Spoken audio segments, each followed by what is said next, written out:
Toda mi familia ignoró el cumpleaños de mi hijo.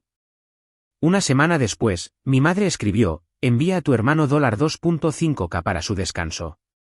Le envié $3 con una nota que decía: que descanse en el sofá. Al día siguiente, la policía derribó mi puerta. Mi nombre es Marisa Holloway, y nunca olvidaré el sonido de la puerta del juzgado cerrándose de golpe detrás de mis padres el día que el juez emitió una orden de alejamiento permanente. Observé cómo el rostro engreído de mi madre se retorcía en incredulidad mientras yo, con calma, le entregaba la grabación, su voz en la llamada telefónica en la que me acusaba falsamente de poner en peligro a mi propio hijo. Algunas traiciones queman en silencio, otras explotan. La mía comenzó con pastelitos, velas y una sala de estar vacía. Antes de empezar esta historia, díganme desde dónde están viendo. Déjenlo en los comentarios de abajo. Si alguna vez se han sentido abandonados por las mismas personas que se suponía que debían amarlos más que a nadie, no están solos. Esa noche, el frío de principios de primavera de Denver se filtraba por los cristales de las ventanas como una advertencia. Había pasado toda la semana preparando las cosas para el cumpleaños de Ellie. Mi bebé cumplía 4 años hoy. Había pastelitos con temática de dinosaurios en la mesa de centro, gorros de fiesta hechos a mano que él y yo coloreamos juntos, y un gran arco de globos de la tienda de todo a $1 que había luchado por armar durante su siesta. Incluso saqué la vieja videocámara para grabar el momento en que la abuela y el abuelo entraran por la puerta y Ellie corriera a sus brazos. Excepto que esa puerta nunca se abrió. «Mami, ¿la abuela está atascada en el tráfico?», preguntó Ellie, con la voz llena de esperanza y los dedos pegajosos aferrados a su pastelito verde. «Quizás, cariño», mentí. «Esperemos unos minutos más, ¿vale?» Miré el reloj. 5:17 de la tarde. Luego 5:43. Luego 6:12. A las 6:30, el glaseado había comenzado a endurecerse y las velas permanecían apagadas, intactas. Me llevé una mano temblorosa al pecho y cogí mi teléfono. No quería llamar. Todavía pensaba que quizás le darían una sorpresa, que entrarían riendo con globos, pero mi instinto ya lo sabía. Sonó 2 veces antes de que mi madre respondiera. «Hola, mamá, ¿dónde están?». Mi voz se quebró a pesar de mis mejores esfuerzos. Ellie los está esperando. No para de preguntar por la abuela. De fondo, oí la voz de mi padre, cortante e impaciente. «Dile que deje de hacer drama. Estamos cansados de que siempre necesite algo». Me quedé helada. «Marisa», dijo mi madre, con voz seca. «Pensábamos que lo habías entendido después de la última vez». «La última vez», susurré, con la garganta seca. Hubo una pausa, luego un clic. Habían colgado. Me quedé allí, con las manos todavía aferradas al teléfono, los pies entumecidos sobre el suelo de madera. Mi hijo, todavía con su coronita, tiró de mi suéter. «Mami, vienen». Me arrodillé, lo abracé fuerte y enterré mi cara en sus suaves rizos. «No, cariño», dije suavemente. «Pero no pasa nada. Me tienes a mí, siempre». Nos sentamos juntos a la luz parpadeante de las velas de cumpleaños que finalmente encendí solo para él. Los pastelitos, intactos por nadie más. Cuando le di un beso de buenas noches, susurró: «Todavía quiero a la abuela». Y yo le susurré de vuelta: «Lo sé, cariño, pero me aseguraré de que nunca tengas que preguntarte quién aparece de verdad». Y en ese momento, me hice una promesa silenciosa. Esta no sería la infancia que él recordaría. Esto no. Habían pasado 7 días desde el cumpleaños de Ellie. 7 largos días de silencio. Ninguna llamada, ningún mensaje, ningún perdón por no haber ido. Solo una ausencia hueca y resonante donde solía estar mi familia. Al principio, me dije que tuviera paciencia. Quizás había surgido algo. Quizás alguien se había puesto enfermo. Quizás, solo quizás, el arrebato de mi padre había sido un momento de debilidad, no una declaración. Pero al tercer día, dejé de buscar excusas. Tiré los pastelitos sobrantes, los globos, incluso los gorros de cumpleaños manchados de ceras de los que Ellie había estado tan orgulloso. Ver su carita decaer cada vez que preguntaba si la abuela vendría mañana era un tipo especial de desamor. Así que hice lo que hacen las madres. Envolví el dolor en tareas domésticas. Aspiré, fregué y reorganicé la despensa hasta que no sentí que me estaba desmoronando. Eli y yo comimos palomitas en el sofá y vimos documentales de dinosaurios, solo nosotros dos. Él no sabía que el silencio en la casa era antinatural, pero yo sí. Y aún así, me decía a mí misma, quizás llamen. Esa ilusión se hizo añicos a las 10:14 de la mañana del lunes siguiente con un único y alegre pitido de mi teléfono.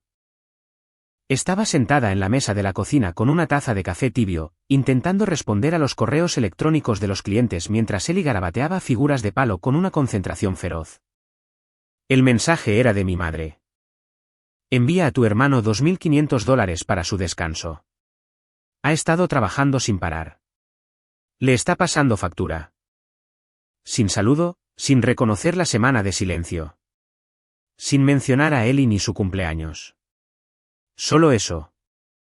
Miré fijamente el mensaje, releyéndolo como si, quizás, solo quizás, lo hubiera entendido mal. Pero decía exactamente lo que pensaba. Se saltaron el cuarto cumpleaños de mi hijo, me llamaron dramática, me colgaron y ahora querían dinero para el descanso de mi hermano. Casi me río. Mi hermano Caleb, el hijo predilecto con la red de seguridad permanente. El mismo hombre que, cuando yo luchaba por pagar la guardería de Eli mientras trabajaba de camarera por las noches, me dijo que le pidiera al gobierno o algo así. El mismo hombre que había vivido con nuestros padres sin pagar alquiler durante casi 5 años mientras aclaraba sus ideas. Ahora necesitaba descansar, y se suponía que yo debía financiarlo. Me temblaban las manos mientras abría la aplicación del banco. No de dolor esta vez, sino de rabia. Esa furia profunda y lenta que se acumula después de años de ser ignorada, desestimada y utilizada. Introduje el número de cuenta de Caleb. Transferí $3. Y en la línea de concepto, escribí, que descanse en el sofá. Eso es lo que él me dio a mí. En el momento en que pulsé enviar, una extraña calma me invadió. No poder, no triunfo, solo claridad. Me recliné en la silla y miré la pared de la cocina, el tic-tac del reloj de repente muy fuerte. Eli tarareaba para sí mismo, con sus ceras esparcidas por todas partes. Cogí mi café. Estaba frío. No me importó. En voz alta, más para el silencio que para nadie, musité, eso es todo lo que él me dio cuando necesité ayuda. Las palabras sabían amargas, pero honestas. No les había pedido mucho. No cuando el padre de Eli se fue. No cuando tenía 2 trabajos y me quedaba dormida en los semáforos en rojo. Ni siquiera cuando Eli tuvo la gripe y necesitaba que alguien, cualquiera, me trajera jarabe para la tos a medianoche. Pero Caleb, él necesitaba descansar. Y por alguna razón, eso valía más para ellos que el hecho de que Eli cumpliera 4 años. Me incliné y besé la cabeza de mi son. Vamos a estar bien, pequeño. No levantó la vista, siguió coloreando. Pero lo decía en serio. Por primera vez en mucho tiempo, lo decía en serio. Llovía a la mañana siguiente cuando abroché a Eli en su silla del coche. No lo había planeado. No había una gran estrategia, ni un discurso ensayado en el espejo. Pero cuando vi el mensaje todavía sin leer en nuestro chat familiar, la foto del cumpleaños de Eli, la que había enviado hace una semana con un pie de foto esperanzador, los ha estado esperando todo el día, simplemente cogí mis llaves. Eli estuvo callado durante el trayecto, observando cómo las gotas de agua se deslizaban por la ventanilla. Veía destellos de su reflejo en el espejo retrovisor.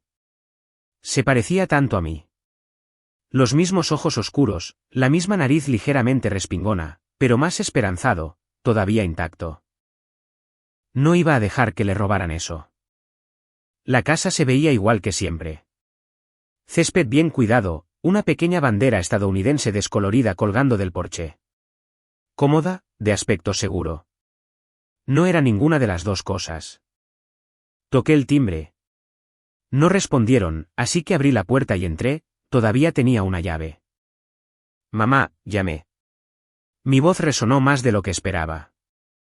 Papá. Estaban en la sala de estar.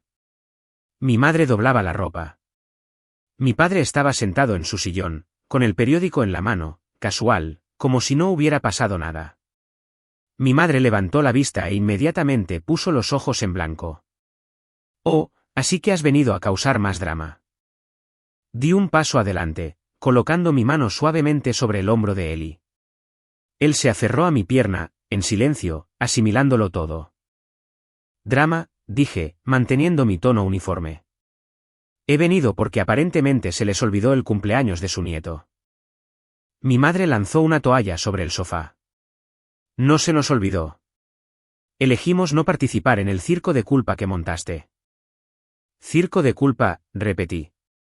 ¿Te refieres a los pastelitos y los gorros hechos a mano, a la llamada que hice donde tu marido me dijo que siempre necesito algo? Mi padre pasó una página de su periódico con una exagerada indiferencia. ¿Es que es verdad?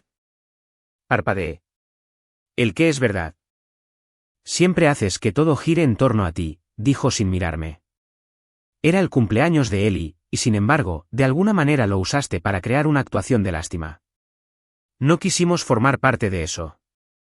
Apreté la mandíbula con tanta fuerza que me dolió. No llamaron. No enviaron un mensaje. Ni siquiera pudieron mentir y decir feliz cumpleaños por él. Tiene 4 años, dijo mi madre secamente. No se acordará. Miré a Eli. No lloraba, solo observaba. Sus deditos todavía agarrados a mis vaqueros. Yo me acuerdo, dije, mi voz ahora temblorosa a pesar de mi mejor esfuerzo. Recuerdo cada cumpleaños en el que pasabas horas haciendo el pastel de Caleb desde cero, las búsquedas del tesoro, la videocámara, las pancartas. Pero para Eli, nada. Ni siquiera una tarjeta de $5 de la farmacia. Estás siendo demasiado emocional, murmuró mi padre. Me acerqué. Me llamaste cruel en un mensaje porque le envié a Caleb $3. $3 después de que me pidieras 2.500 para que pudiera descansar. Mi madre arqueó una ceja. Eso fue innecesario, Marissa. Está agotado. Ha tenido un año difícil. Tiene 33 años y todavía vive en su sótano. Su rostro se ensombreció. Tiene ansiedad. La miré, atónita. Y yo no, ¿sabes lo que se siente al criar a un hijo sola, tener 2 trabajos y aún así ser ignorada por las personas que se supone que deben ayudarte? Nunca pediste, murmuró mi padre de nuevo, pasando la página como si fuera un signo de puntuación. Sí, lo hice, espeté, perdiendo finalmente el borde de mi compostura. Pedí ayuda con la guardería una vez. Caleb me dijo que llamara al Estado. Tú me dijiste que presupuestara mejor. Siempre tienes un tono, Marissa, dijo mi madre fríamente. Ese es tu problema. A la gente no le gusta que la hagan sentir como un fracaso. Me reí una vez, una risa amarga y baja. No, simplemente no les gusta que se les haga responsables. Eli tiró de mi abrigo. ¿Podemos irnos a casa ya? Mi corazón se encogió. Sí, cariño, dije suavemente. Nos vamos. Miré hacia ellos, mi madre, ahora doblando ropa de nuevo, mi padre impasible. No vine aquí a pelear, dije. Vine por una explicación, pero obtuve exactamente lo que necesitaba. Mi madre sonrió con suficiencia. ¿Qué es la confirmación?, dije, levantando la barbilla. De que Eli y yo estamos mejor sin esto. Salimos sin dar un portazo. No lo necesité. El silencio que dejé atrás lo dijo todo. La lluvia se había convertido en una llovizna para cuando llegué al porche delantero, la pequeña mano de Eli todavía envuelta firmemente en la mía. Estaba a mitad de las escaleras cuando oí el chirrido de la puerta mosquitera detrás de nosotros. Marissa, espera. Me giré. Daniel estaba allí, una mano en el marco de la puerta, la otra agarrando sus llaves como si hubiera estado debatiendo si seguirme o permanecer invisible. Mi prima Daniele, la hija mayor de mi tía, la que siempre se sentaba en silencio en las cenas familiares y se iba temprano con excusas educadas. Lo he oído todo, dijo, con voz baja. Mi primer instinto fue la vergüenza, luego la humillación, y luego el impulso familiar de explicarme antes de que nadie preguntara. No pretendía montar una escena, comencé. Daniele negó con la cabeza de inmediato. Por favor, no hagas eso. Parpadeé. ¿Hacer qué? Disculparte por reaccionar a que te traten mal, dijo, saliendo completamente al porche. No estás loca, Marissa. Llevan años haciendo esto. Las palabras me golpearon más fuerte que los insultos de mis padres. ¿Te habías dado cuenta?, pregunté en voz baja. Ella soltó una risa sin humor. ¿Cómo no iba a darme cuenta? Dejé de venir porque cada visita se sentía como ver la misma obra de teatro. Caleb recibe gracia. Tú recibes sermones.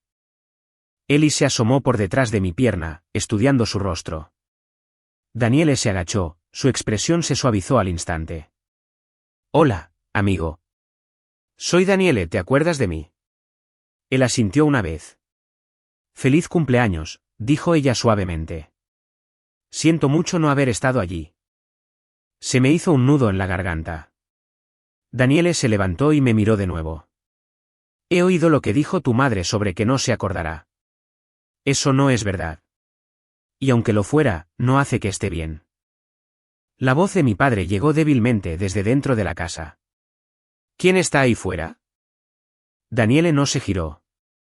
Recuerdo tener 16 años, continuó, y preguntarle a tu madre por qué siempre era más blanda con Caleb. Me dijo, algunos niños necesitan más apoyo. ¿Y el resto de nosotros?, pregunté. Sus ojos se encontraron con los míos. Se esperaba que estuviéramos agradecidos por las migajas. Un silencio se instaló entre nosotras. No incómodo, no pesado, honesto. Pensé que lo estaba imaginando, admití. Como si, quizás, si me esforzaba más, me mantenía más callada, necesitaba menos. Daniele volvió a negar con la cabeza. Podrías desaparecer por completo y aún así no sería suficiente, porque esto nunca fue sobre ti. Dejé escapar un lento suspiro que no me di cuenta de que había estado conteniendo durante años. Entonces, ¿qué hiciste?, pregunté. Dejé de buscar su aprobación, dijo simplemente. Dejé de explicar, dejé de esperar que las fiestas fueran diferentes. Al principio dolió, luego se sintió como la libertad. Ellie tiró de mi manga. ¿Podemos ir al parque? Le sonreí. Hoy no, cariño, pero pronto. Daniele nos observaba, con los ojos brillantes. Es un buen niño. Se merece algo mejor, dije antes de poder detenerme. Ella asintió. ¿Tú también? Miré la casa una última vez. La luz del porche se encendió, parpadeando, aunque todavía no estaba oscuro. Un reflejo para parecer acogedor sin ser realmente cálido. He terminado de intentar que lo quieran, dije en voz baja. ¿O a mí? Daniele se acercó y me apretó el brazo. Eso no es rendirse. Eso es elegirte a ti misma. Asentí, algo firme se asentó en mi pecho. Oye, añadió, si alguna vez necesitas a alguien que aparezca de verdad, llámame. Lo haré, dije. Y por primera vez, lo creí. Caminamos juntas hacia el coche. Cuando abroché a Ellie, me miró y preguntó, ¿es ella simpática? Sí, dije, cerrando la puerta suavemente. Lo es. Mientras me alejaba, Daniele permaneció en el porche, la llovizna a su alrededor, viéndonos marchar. No con juicio, no con lástima, con comprensión. Y eso marcó toda la diferencia. A la mañana siguiente, dejé que el sol nos despertara. Sin alarmas, sin prisas, solo el suave arrastrar de los pies de Ellie por la alfombra mientras entraba en mi habitación, su dinosaurio de peluche siguiéndolo como una sombra. Mami, dijo, metiéndose bajo las sábanas. ¿Podemos ir a ver a los patos hoy? No era una petición complicada. Y quizás por eso me sentí tan aliviada. Sí, amigo, murmuré, abrazándolo. Podemos ir a ver a los patos. Empacamos sándwiches de mantequilla de cacahuete y rodajas de manzana en su fiambrera de dinosaurio, y metí una manta en el maletero por si decidíamos quedarnos un rato. No había ningún plan. No quería uno. Solo quería estar en un lugar donde pudiera volver a respirar. El parque de la ciudad no era lujoso. Césped irregular, aceras agrietadas y un puñado de mesas de picnic que siempre parecían un poco desniveladas. Pero el estanque era real, y a los patos no les importaba si estabas cansada o triste o reconstruyendo silenciosamente tu vida paso a paso. Ellie saltaba por el sendero, agitando los brazos como alas, llamando a cada pato como si fueran viejos amigos. Su alegría era imperturbable, sin complicaciones. Me senté en el banco húmedo cerca del agua, con el abrigo debajo, y simplemente lo observé. El aire era fresco, brillante, pero no cálido. En algún lugar detrás de mí, alguien corría con auriculares. Más adelante en el sendero, una pareja discutía en voz baja sobre los aperitivos del cochecito. Cosas normales, neutrales, libres de juicio. Ellie volvió y se sentó a mi lado, con las mejillas sonrosadas y los ojos muy abiertos. ¿Podemos vivir aquí, mami? Sonreí. ¿En el parque? Asintió con la máxima seriedad. Podemos dormir en la manta y los patos pueden ser nuestras mascotas. Me gusta ese plan, dije. Pero solo si prometes mantener a los patos fuera de la cocina. Se rió, lanzando su rodaja de manzana al espectador más cercano que se contoneaba. Nos quedamos allí durante horas, hablando. No hablando, solo estando. No pensé en mis padres. No pensé en Caleb. Ni siquiera pensé en los $3 que había enviado como un acto final de protesta. Pensé en este momento. Sus dedos pegajosos por el zumo de fruta. Su voz narrando los nombres imaginarios de los patos, Comandante Quack, Sir Splash, y uno que insistió en llamar Pato Pollo. Había pasado tanto tiempo tratando de remendar lazos familiares rotos, manteniendo a Ellie conectado con personas que apenas recordaban su cumpleaños. Quería que tuviera raíces, un pueblo más amplio, una abuela que le leyera cuentos, un abuelo que lo animara desde la banda, pero el costo era demasiado alto, demasiado hueco. No necesitaba a gente que solo aparecía cuando les convenía. Necesitaba gente que se quedara. Y en ese momento, esa era yo. Oye, dije, quitándole suavemente una miga de la mejilla. ¿Sabes qué? ¿Qué? Tú y yo, amigo. Hice una pausa, dejando que las palabras se asentaran. Ese es el único equipo que importa ahora. Se apoyó en mí sin dudarlo, su pequeña cabeza presionando contra mi brazo. Somos un buen equipo, murmuró. Mejor que bueno, pensé. Vimos cómo el sol bajaba, los patos flotando perezosamente por el agua. Sentí que algo se aflojaba dentro de mi pecho. No perdón, no cierre, solo una suave rendición a lo que es, no a lo que debería haber sido. Cuando finalmente recogimos, Ellie me cogió la mano con fuerza mientras volvíamos al coche, nuestras sombras alargadas en el pavimento. ¿Podemos volver mañana?, preguntó. Sí, dije, diciéndolo en serio. Y quizás también al día siguiente. La mañana siguiente comenzó como todas las mejores. Tranquila, con el olor a tostadas de canela en el aire y el débil sonido de los dibujos animados zumbando desde la sala de estar. Ellie estaba sentado con las piernas cruzadas en la alfombra, equilibrando sus dinosaurios de plástico en una escena de batalla cuidadosamente preparada. Yo estaba junto a la estufa, volteando tostadas francesas y pensando, solo por un momento, que las cosas podrían finalmente asentarse en algo parecido a la paz. Debería haber sabido que no duraría. La llamada a la puerta fue fuerte y rápida, demasiado temprano y demasiado urgente para ser un vecino. 3 golpes, luego silencio. Me sequé las manos en un paño de cocina, el corazón latiendo más rápido. Ellie no levantó la vista. Hizo un pequeño ruido de explosión con la boca, completamente inconsciente de que el aire en la casa había cambiado. Abrí la puerta. 2 agentes uniformados estaban en el porche. El más alto dio un paso adelante, sus ojos se desviaron brevemente hacia la ventana detrás de mí. ¿Marisa Holloway? Sí. No dudó. Tenemos una orden judicial. Ha habido una denuncia de puesta en peligro de un menor. Estamos aquí para llevar a su hijo a custodia protectora temporal. Todo se detuvo. Las palabras cayeron como agua helada por mi espalda. Parpadeé, segura de haber entendido mal. Espera, ¿qué? Mi voz se quebró. Esto es un error, ¿de qué están hablando? La otra agente, una mujer con un moño apretado y ojos cansados, levantó un documento impreso dentro de una funda de plástico. La denuncia se presentó de forma anónima, dijo. Pero debido a la naturaleza de la acusación, los servicios de protección infantil autorizaron una retirada mientras se revisa el caso. Salí a medio camino del porche, mi mano instintivamente en el marco de la puerta como si me anclara. Nunca ha habido nada que denunciar, dije, luchando por mantenerme firme. Soy su madre. Nunca he hecho daño a mi hijo. Entendemos que esto es molesto, dijo la mujer, ahora más suave. Pero el proceso ya se ha puesto en marcha. Recibirá más instrucciones después de la evaluación. No, esperen. Tiene 4 años. Es solo un bebé. Ni siquiera entiende lo que está pasando. No pueden llevárselo.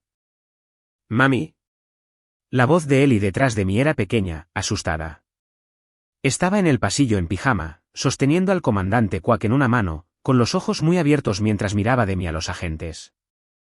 Me giré, caí de rodillas frente a él. Oye, está bien. Todo va a estar bien, dije rápidamente, con la voz temblorosa. Esta gente está aquí, pero esto no es para siempre, ¿de acuerdo? Mami lo va a arreglar. Su labio inferior comenzó a temblar. ¿Hice algo malo? No, cariño. No hiciste nada malo. Esto no es tu culpa. Lo abracé tan fuerte que pude sentir los latidos de su corazón acelerado. Uno de los agentes dio un paso adelante. Lo siento, señora. Es la hora. No, no, por favor. Déjenme al menos vestirlo. Déjenme, ¿puedo hablar con alguien, un trabajador social, cualquiera? Se pondrán en contacto con usted en 24 horas, dijo la mujer. Lo siento de verdad.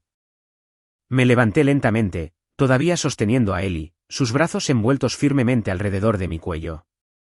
Cuando intenté bajarlo, no me soltó. Mami, no. No les dejes. No me hagas ir. El sonido de su grito me perseguirá para siempre. Te recuperaré, susurré en su pelo. Te lo prometo, Ellie. ¿Te lo prometo? El agente lo tomó de mis brazos, con suavidad pero con firmeza.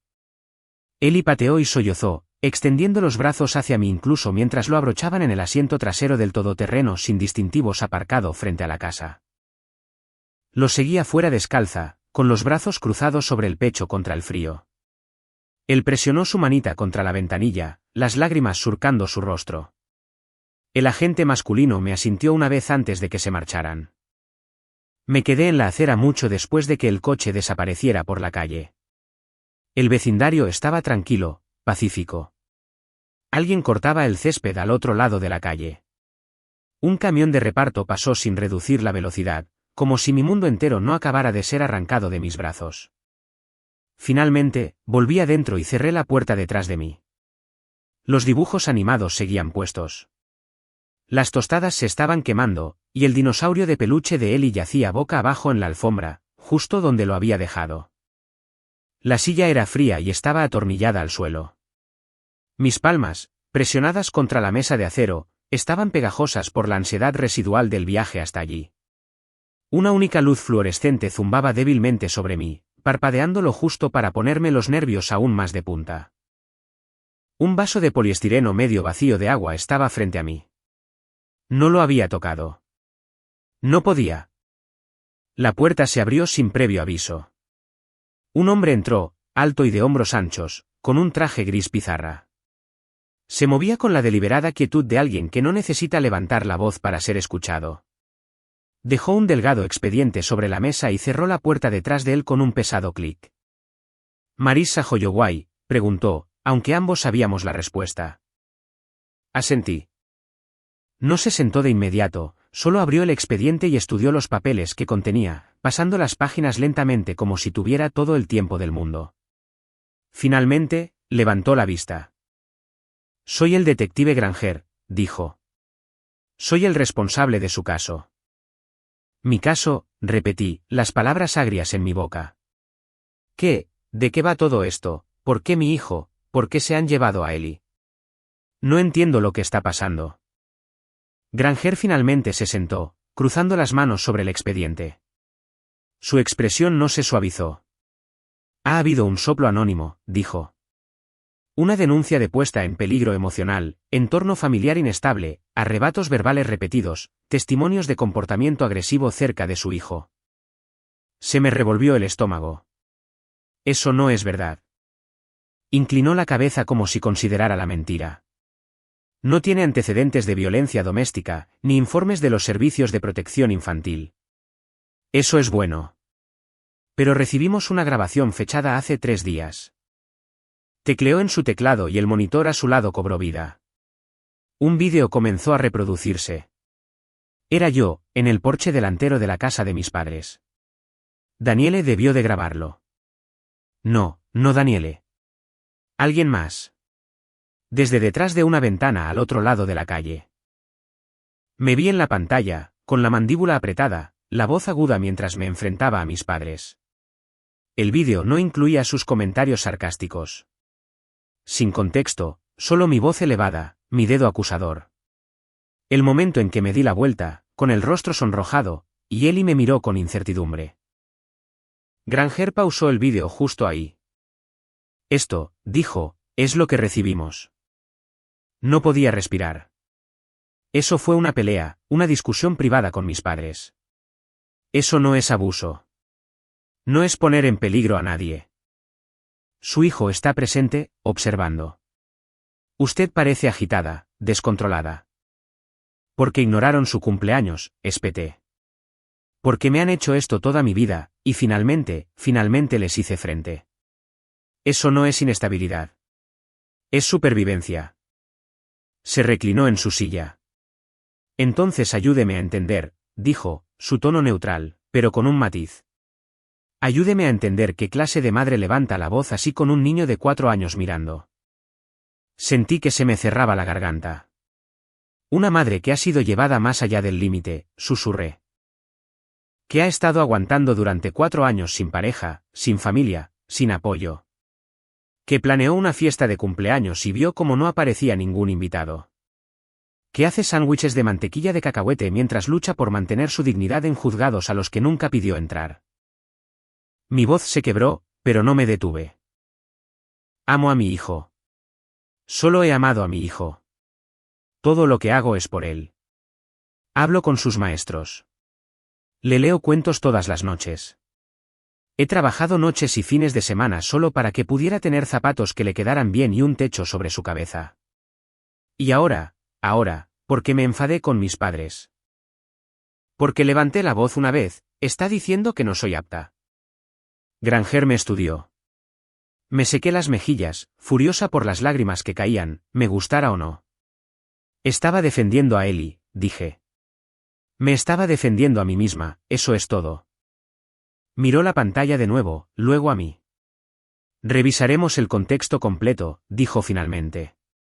Los servicios de protección infantil se pondrán en contacto con usted para una evaluación de seguimiento. Mientras tanto, su hijo permanecerá en custodia temporal. Quería gritar. Quería volcar la mesa y arrancar la pantalla y gritar a pleno pulmón que no dejaría que se lo llevaran sin luchar. Pero no lo hice, porque sabía que eso sería el último clavo en el ataúd. Así que, en cambio, me recliné. Respiré a través del ardor. Y miré directamente a la cara inescrutable del detective Granger. Entonces revísenlo todo, dije, con la voz temblorosa. Porque si realmente nos ven, a mí y a Eli, sabrán la verdad. No respondió. Simplemente se levantó, cerró el expediente y salió, dejándome sola en esa habitación helada con un vaso de poliestireno y el corazón roto. No recordaba el camino a casa. Debo haber tomado la misma ruta de siempre. Los mismos semáforos, las mismas aceras agrietadas bordeando la carretera cerca de nuestra manzana. Pero cuando entré en el camino de entrada y apagué el motor, fue como despertar bajo el agua. La luz del porche se encendió automáticamente. Las gotitas de lluvia de Eli seguían junto a la puerta, una volcada como si la hubiera quitado de una patada a medio correr. Su mochila colgaba del gancho. Sus obras de arte, manchas pintadas con los dedos y corazones torcidos, seguían sujetas a la nevera con imanes del abecedario. Todo en la casa gritaba su nombre, pero el silencio era más fuerte. Entré y cerré la puerta detrás de mí con más fuerza de la necesaria. El sonido resonó en la sala de estar como una bofetada. Su dinosaurio de peluche, todavía donde lo dejó caer hace 2 días, me miraba con ojos de botón vacíos. Dejé caer mi bolso, me senté en el sofá, miré los juguetes esparcidos por la alfombra, soldaditos de plástico verdes, una caja de puzzle rota, su linterna favorita con forma de cohete, y en medio de todo, el lugar vacío donde siempre se acurrucaba para ver los dibujos animados con su manta. El dolor llegó en oleadas. La primera fue aguda e inmediata, asfixiante, sin aliento. Me incliné hacia adelante, con la cara entre las manos, sin siquiera intentar detener los sollozos. No está aquí, susurré como si decirlo en voz alta me ayudara a entenderlo mejor. ¿Se lo llevaron? ¿Se lo llevaron? No supe cuánto tiempo estuve así. Finalmente, las lágrimas se calmaron, pero no trajeron alivio, solo agotamiento. Me levanté, fui a la cocina, serví un vaso de agua que no quería. Miré el cartón de zumo a medio usar que todavía estaba en la encimera desde el desayuno. Lo cogí, lo presioné contra mis labios. Todavía dulce, todavía frío, todavía Eli. Y de repente, como un relámpago detrás de mis ojos, lo vi todo con claridad, el vídeo, el momento, la denuncia anónima, el hecho de que surgiera días después del enfrentamiento en casa de mis padres, pero solo momentos después de que yo me defendiera. La crueldad de la petición de descanso de Caleb. El frío desdén de mi padre. La forma en que mi madre dijo, tiene 4 años. No se acordará. No solo eran crueles, eran intencionados. Me tendieron una trampa, dije en voz alta, el vaso temblando en mi mano. Por supuesto que lo hicieron. Siempre habían querido el control. Y cuando la culpa no funcionó, cuando la manipulación no funcionó, este fue su siguiente movimiento. Algo más grande, algo que finalmente me callaría. Dejé el vaso en el fregadero, volví a la sala de estar, me senté de nuevo, más despacio esta vez, más en silencio. Miré a mi alrededor el mundo de Eli, bloques debajo de la mesa de centro, su pequeño calcetín asomando por detrás del cojín del sofá, un libro en el reposabrazos con una nota adhesiva donde me había detenido a mitad de frase la noche anterior. Cada centímetro de esta casa era una prueba de que lo amaba, de que lo crié, de que estuve presente, y estaban tratando de borrar eso, de hacerme parecer inestable, insegura, de castigarme por alejarme de su caos, por decir, ya no nos van a hacer daño. Presioné mi mano contra mi frente y dejé que la fría furia se asentara. No fuerte, no explosiva, quieta como una cerilla antes de la chispa. No voy a luchar contra ellos, dije en voz baja, casi para mí misma. Todavía no. Porque esto no se trataba de una visita de los servicios de protección infantil.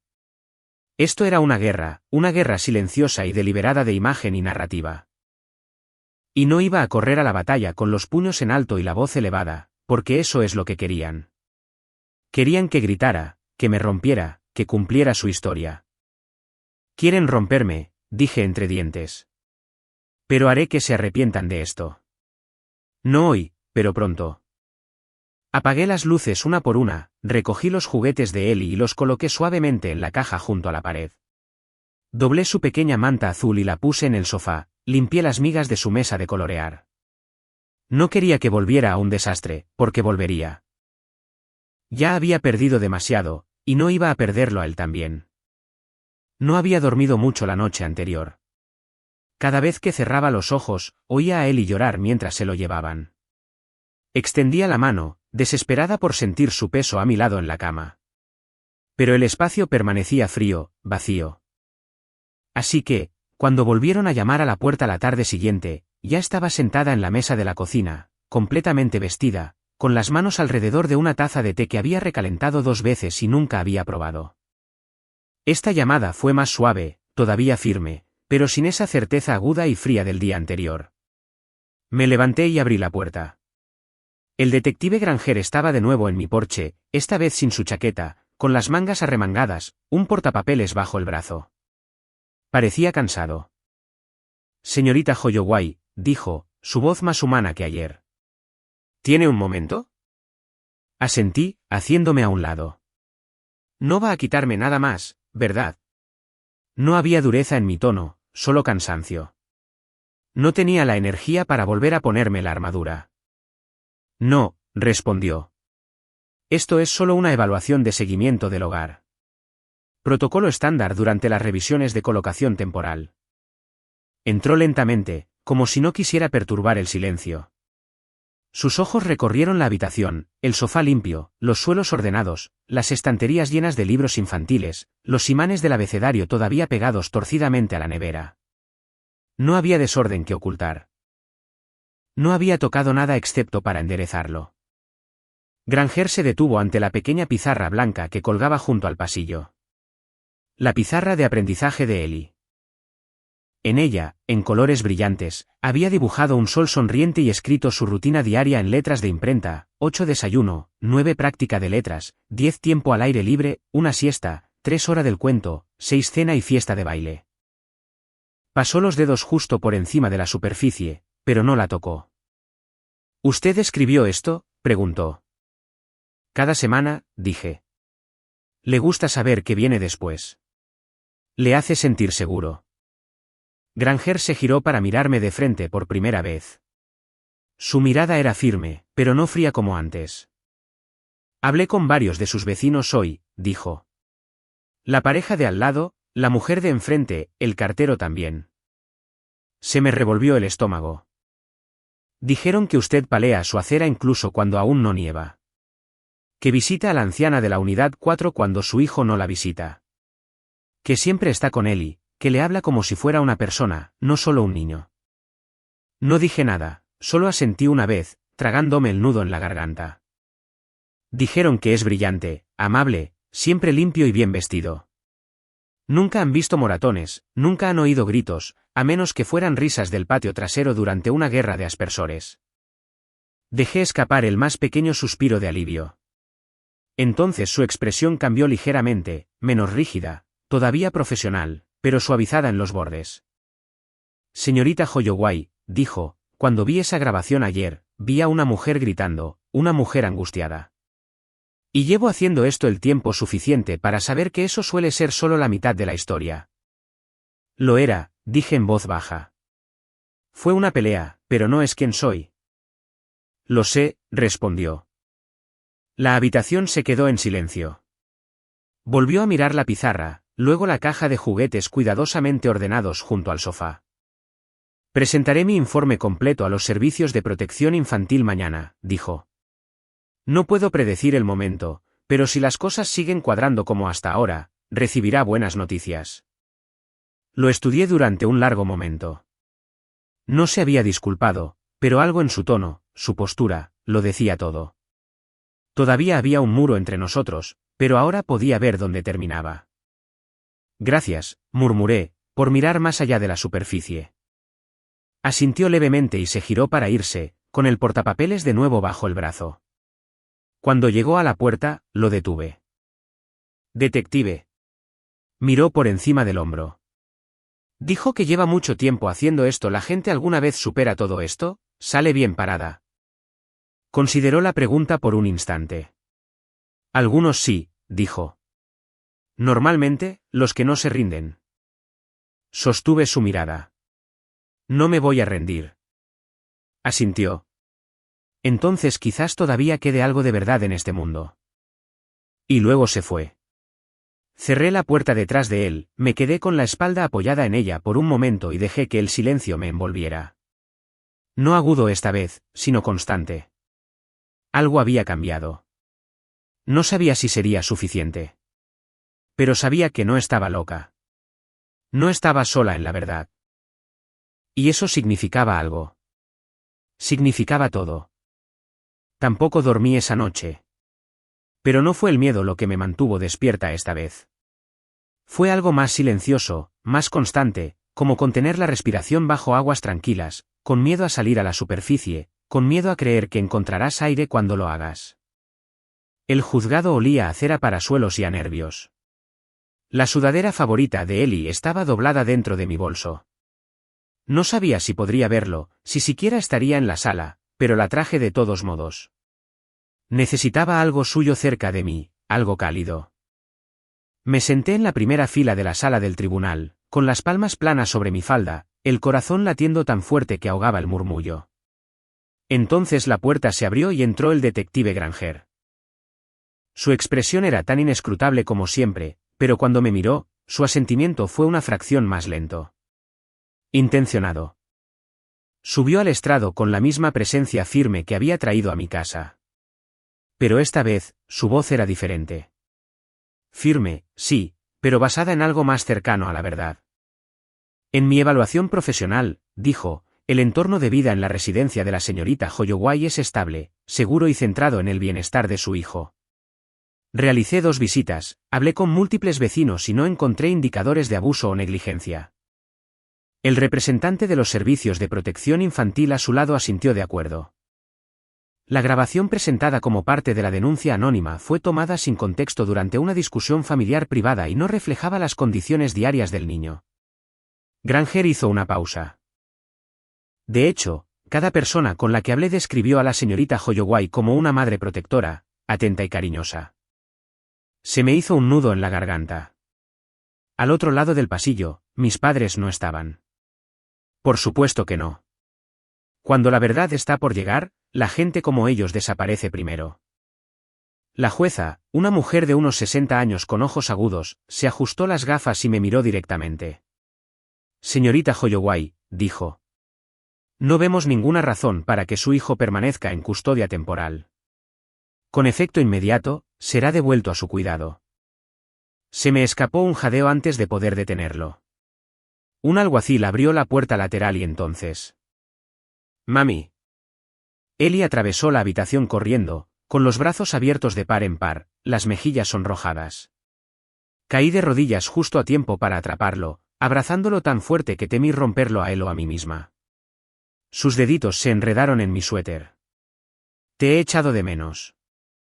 Yo te he echado más de menos, susurré, las lágrimas resbalando por mi cara, no de dolor esta vez, sino de algo casi extraño. Alivio. Cuando finalmente levanté la vista, Granger había bajado del estrado de los testigos. Lo encontré a mitad de camino, todavía abrazando a Ellie. Gracias, dije en voz baja, por verme cuando nadie más quiso hacerlo. Dudó por un instante, luego respondió, solo hago mi trabajo. Pero había algo detrás de sus ojos. La jueza se aclaró la garganta. Además, dijo, pasando páginas en su expediente, estamos abriendo una investigación formal por difamación sobre el origen de la denuncia falsa. Se me cortó la respiración, y así, la marea comenzó a cambiar. No esperaba sentirme tranquila, pero al entrar en la sala del tribunal, con la pequeña mano de Ellie firmemente sujeta a la mía, sentí que algo se asentaba dentro de mí, como si una tormenta hubiera pasado y todo lo que quedaba ahora eran los escombros y la verdad. Ya estaban sentados. Mi madre estaba rígida, con el rostro contraído en ese gesto tenso y familiar de desaprobación.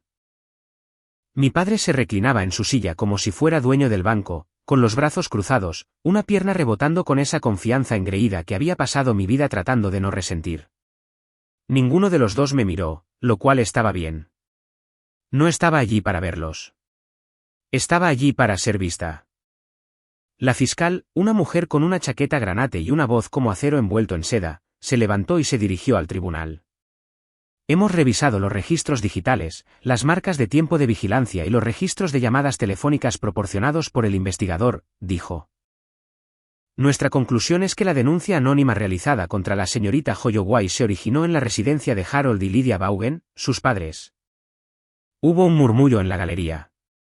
La pierna engreída de mi padre dejó de rebotar. La mandíbula de mi madre se tensó como una trampa al cerrarse. La fiscal continuó, con voz uniforme. La llamada se realizó la mañana siguiente a una disputa familiar, que ahora sabemos que fue grabada y editada selectivamente antes de ser presentada a los servicios de protección infantil. Los metadatos confirman que la grabación fue exportada desde un dispositivo perteneciente a los Vaughan. Hizo una pausa, dejando que la información calara. En resumen, esto no fue una denuncia por preocupación. Fue una represalia, calculada, maliciosa, y casi destruyó la vida de una madre. Sentí que Ellie se movía contra mi pierna. Apoyé una mano en su cabeza, acariciando suavemente sus rizos. No necesitaba entender lo que se decía. Solo necesitaba sentirme firme.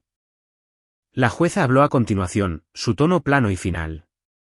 Se presentarán órdenes de alejamiento de inmediato. Cualquier intento futuro de contactar a la señorita Holloway o a su hijo se considerará una violación directa de la orden de este tribunal. Aún así, ni una mirada de ellos, ni una sola palabra. Afuera, en las escaleras del juzgado, el cielo estaba nublado, pero el aire se sentía más claro que en semanas. Ellie me cogía de la mano, masticando un caramelo de goma que alguien le había dado antes. Esperamos a que la multitud se dispersara antes de dirigirnos a casa. Fue entonces cuando los vi. Mis padres, acorralando a Granger cerca del aparcamiento. Sus voces no estaban elevadas, pero la tensión era palpable incluso desde la distancia. Solo pude oír fragmentos. Te arrepentirás de esto, siseó mi madre, con los ojos afilados y entrecerrados. Grabaremos todo, cada palabra que digas. Granger no se inmutó. Los miró como se mira algo que ya se desvanece en el pasado. Ya han escrito su propia sentencia, dijo simplemente. Luego se dio la vuelta y se marchó. Me quedé quieta, Ellie tirando de mi mano, preguntando si podíamos ir a por un helado. No respondí de inmediato. Estaba demasiado ocupada observándolos, las personas que una vez se sentaron a mi mesa, que sostuvieron a mi recién nacido en sus brazos, ahora congeladas en su sitio, furiosas e impotentes. No sonreí, pero respiré hondo, finalmente. Luego me di la vuelta y me marché, con Ellie saltando a mi lado, sus sombras encogiéndose detrás de nosotros. El vestíbulo del juzgado se sentía diferente esta vez. Sin manos temblorosas, sin un nudo en el estómago, solo el bajo murmullo de los secretarios y el crujido de papeles resonando contra los suelos de mármol. Esperé cerca de las amplias puertas dobles.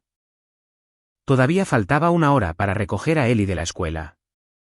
La luz del sol se filtraba por las altas ventanas como cintas cálidas. Entonces lo vi. El detective Granger, ya no de traje, solo con una camisa de botones y una gastada chaqueta de cuero, caminando hacia mí con algo desconocido en su expresión, una especie de incertidumbre, casi timidez. Se detuvo a unos metros de distancia, con las manos en los bolsillos. No pensé que te vería de vuelta aquí voluntariamente, dijo. No pensé que me sentiría segura cruzando esas puertas de nuevo, respondí, ofreciendo una pequeña sonrisa. Pero aquí estamos. Asintió lentamente, como si no estuviera del todo seguro de qué decir a continuación. Luego, con un medio paso más cerca, añadió, mira, sé que fui duro contigo cuando nos conocimos. Estaba haciendo su trabajo, dije, no por cortesía, sino con honestidad.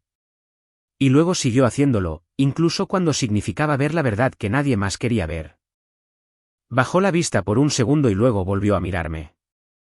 Esto no es protocolario, dijo con cuidado. Pero quería preguntarte si te gustaría, quizás, cenar conmigo alguna vez. Parpadeé. Quiero decir, añadió rápidamente, este no fue exactamente el escenario en el que imaginé conocer a alguien como tú. Casos de custodia emocional, dramas judiciales no es el material ideal para una primera impresión. Eso me arrancó una risa. Pequeña, pero real. No lo sé, dije. Me viste en mi peor momento y no saliste corriendo gritando. Eso podría valer algo. Sonrió, no de par en par, pero genuinamente. Pensé, dijo, que quizás podríamos intentarlo de nuevo. Menos juzgado, más café. Hubo una larga pausa entre nosotros. Uno de esos silencios que se sienten como una elección. Pensé en la manita de Ellie y en la mía en las escaleras del juzgado. El peso de su mochila colgada de mi hombro. La fuerza silenciosa que tuve que desarrollar solo para sobrevivir. Luego miré a Granger. Al hombre que hizo preguntas, pero, más importante, que escuchó cuando las respuestas eran difíciles. Después de lo que hiciste por Ellie, dije suavemente, sería un honor.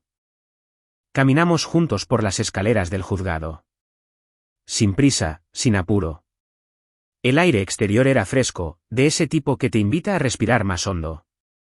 La gente pasaba a nuestro lado, entrando y saliendo, con expedientes, teléfonos pegados a la oreja, cabezas inclinadas con urgencia.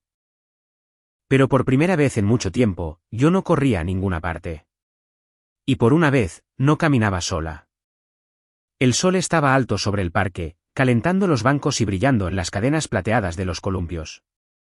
La risa de los niños flotaba en la brisa junto con el olor a palomitas de un vendedor cercano.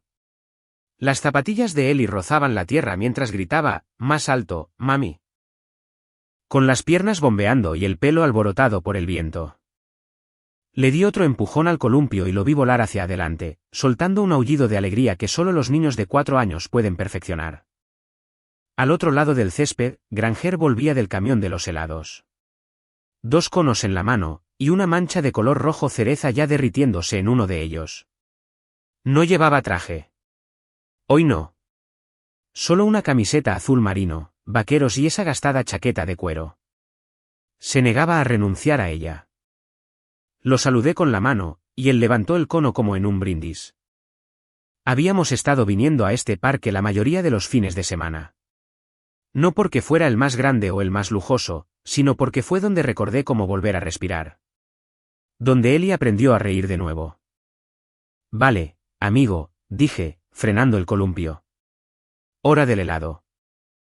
Ellie saltó en pleno movimiento. Sin miedo, solo con la confianza total de que el suelo lo atraparía. Corrió directamente hacia Granger, gritando, «¿Me has traído el de arcoíris?» Por supuesto, dijo Granger, entregándole el cono más desastroso. Con virutas extra, como siempre. Me reuní con ellos en la mesa de picnic a la sombra. Granger me entregó el segundo cono, perfectamente intacto.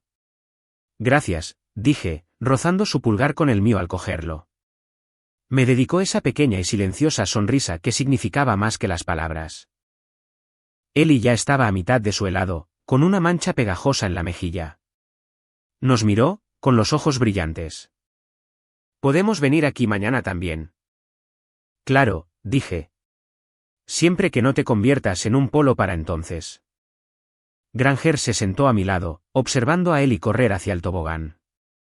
¿Alguna vez piensas en lo lejos que se siente todo esto de aquel día?, preguntó. Asentí. Cada día. Porque lo hacía. Lo recordaba todo. La llamada a la puerta, el juzgado, el silencio en mi casa cuando Ellie no estaba. Pero ahora se sentía como otra vida, como el recuerdo de otra persona que llevaba en el bolsillo. Miré a las otras familias. Papás persiguiendo a niños pequeños. Mamás compartiendo risas silenciosas en mantas. Abuelos repartiendo zumos. Algunos de ellos probablemente eran de sangre.